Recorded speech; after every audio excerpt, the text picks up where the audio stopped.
ഞണ്ട് വെച്ചിട്ട് നമ്മൾ ഒരുപാട് റെസിപ്പീസ് ചെയ്യാറുണ്ട്. അതിൽ തന്നെ സിമ്പിളായിട്ടുള്ള എനിക്ക് ഏറ്റവും ഇഷ്ടമുള്ള ഒരു റെസിപ്പിയാണ് ഷെയർ ചെയ്യുന്നത്. അപ്പോൾ എല്ലാവരും ട്രൈ ചെയ്ത് നോക്കാം. എങ്ങനെ ചെയ്യുന്നത് നോക്കാം.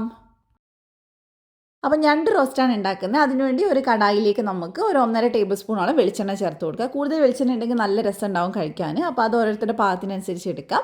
അതിലേക്ക് ഞാൻ ഒരു 3/4 ടീസ്പൂൺ പെരിഞ്ജീരകം ചേർത്തിട്ടുണ്ട്. അത് പൊട്ടി വരുന്ന സമയത്ത് 1 ടേബിൾ സ്പൂൺ ഇഞ്ചി വെളുത്തുള്ളി ചതച്ചത് ചേർത്ത് കൊടുക്കുക. നമുക്കൊന്ന് മൂപ്പിച്ചെടുക്കണം. ആ ഒരു എണ്ണയിലേക്ക് ഇഞ്ചിയുടെയും വെളുത്തുള്ളിയുടെയൊക്കെ ഒന്ന് സ്മെല്ലൊന്ന് പിടിക്കാൻ വേണ്ടിയിട്ടാണ്. അതിനുശേഷം കുറച്ച് കറിവേപ്പില ചേർത്ത് കൊടുക്കുക. എന്നിട്ട് നമുക്ക് അതും കൂടെ ഒന്ന് മൂപ്പിച്ചെടുക്കാം. പിന്നെ ഞാനിവിടെ 1 കിലോ ഞണ്ടാണ് കേട്ടോ എടുത്തിട്ടുള്ളത്. ക്ലീൻ ചെയ്യുന്നതിന് മുമ്പുള്ള അളവാണ് കേട്ടോ പറഞ്ഞിട്ടുള്ളത്.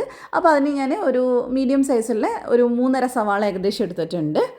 അപ്പോൾ അത് നമുക്ക് ഒന്ന് വഴറ്റിയെടുക്കണം. അതിൻ്റെ കൂടെ തന്നെ നമ്മൾ ഉപ്പ് ചേർത്തിട്ടുണ്ട്. ഇനി നന്നായിട്ട് വഴറ്റിയെടുക്കുക. സവാള എത്രത്തോളം നന്നായിട്ട് വഴറ്റുന്നോ അത്രയും ടേസ്റ്റ് ഉണ്ടാവും കറിക്ക്. അപ്പോൾ കുറച്ച് നേരം എടുത്തിട്ട് ഒന്ന് വഴറ്റിയെടുക്കുക. അടി കട്ടിയുള്ള പാത്രമൊക്കെ ആണെങ്കിൽ അങ്ങനെ അടിയിൽ പിടിക്കാതെ നമുക്ക് ചെയ്തെടുക്കാം. അപ്പോൾ നന്നായിട്ട് ഇത് സവാള സോഫ്റ്റായി നന്നായിട്ട് വഴറ്റിയെടുത്തിട്ടുണ്ട്. ഇനി നമുക്കിതിലേക്ക് പൊടികൾ ചേർത്ത് കൊടുക്കാം.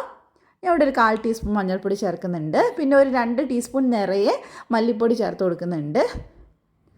അതിനുശേഷം കാശ്മീരി മുളക് പൊടിയാണ് കേട്ടോ എടുത്തിട്ടുള്ളത്. എരിവ് ഓരോരുത്തർ പാകത്തിനനുസരിച്ച് എടുക്കുക. ഞാൻ ഏകദേശം ഒരു 2 ടീസ്പൂൺ നിറച്ചും എടുത്തിട്ടുണ്ട്.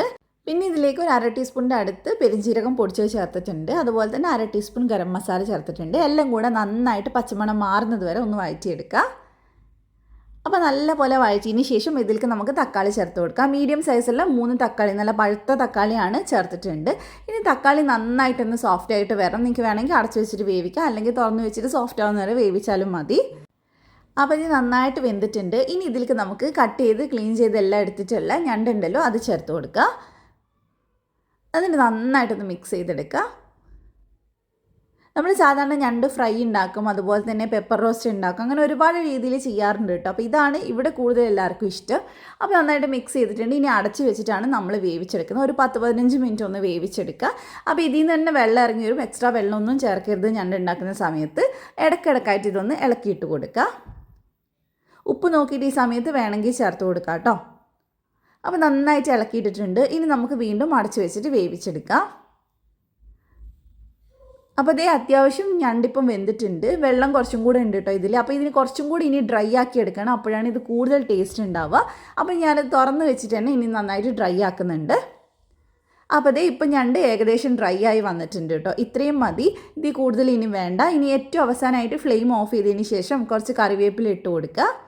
അതിൻ്റെ കൂടെ തന്നെ ഒരു 1.5 ടീസ്പൂൺ വെളിച്ചെണ്ണയും കൂടെ, പച്ച വെളിച്ചെണ്ണയാണ്, അത് ഒഴിച്ചു കൊടുക്കുക. എന്നിട്ട് നമുക്കിത് പെട്ടെന്ന് അടച്ച് വയ്ക്കാം. നന്നായിട്ട് സ്മെല്ല് അതിലേക്ക് കയറാൻ വേണ്ടിയിട്ടാണ്. എന്നിട്ട് ഒരു 10 മിനിറ്റ് കഴിഞ്ഞിട്ട് തുറന്നിട്ട് ഒന്ന് ഇളക്കിയിട്ട് കൊടുക്കാം. നല്ല അടിപൊളി സ്മെല്ലാണ് ഈ സമയത്ത് ഉണ്ടാവുക, ഒന്നും പറയാനില്ല. അപ്പോൾ എന്തായാലും ഉണ്ടാക്കി നോക്കുക, എന്നിട്ട് ഫീഡ്ബാക്ക് അറിയിക്കുക. അപ്പോൾ നിങ്ങൾ ആദ്യമായിട്ടാണ് എൻ്റെ ചാനൽ കാണുന്നതെങ്കിൽ ഒന്ന് സബ്സ്ക്രൈബ് ചെയ്യണേ. ഫേസ്ബുക്കിലൊക്കെ ആണെങ്കിൽ പേജ് ഒന്ന് ഫോളോ ചെയ്യാം. നല്ല കിട്ടുന്ന റെസിപ്പീസ് നമ്മൾ എന്നും ഷെയർ ചെയ്യാറുണ്ട്. അപ്പോൾ മറ്റൊരു നല്ല റെസിപ്പി നമുക്ക് വീണ്ടും കാണാം. Thank you for watching.